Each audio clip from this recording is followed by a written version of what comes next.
So I'm going to introduce one of these mortars that's designed to go up in the air during fireworks, and we're going to use it incorrectly.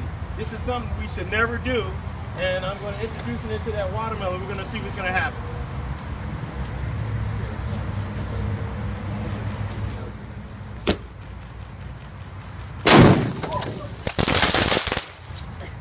I wish. Are the eyes okay? Everybody's eyes okay? My ears aren't okay.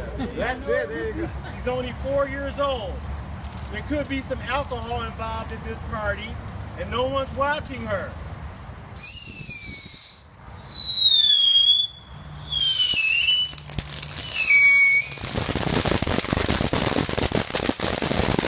It's called Zorro.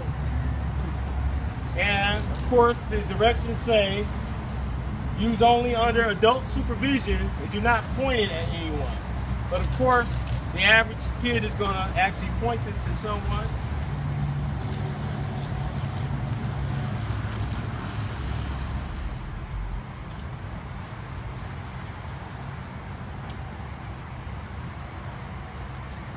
A young man from Waterford took one of these mortars designed to shoot in the air, put it up close to his head. We've actually tied one to the side of that head.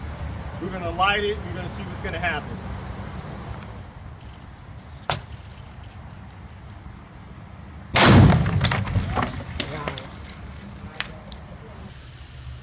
Okay, what we've built outside is a makeshift garage. And we all know, or we should know, that fireworks should be stored in a cool, dry location.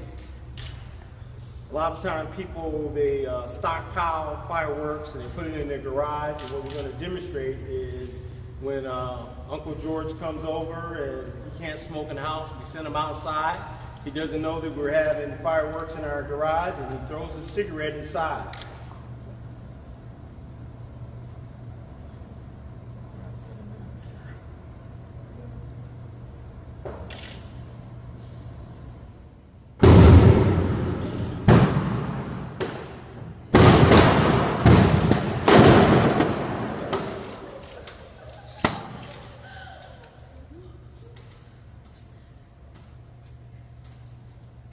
That was sweet.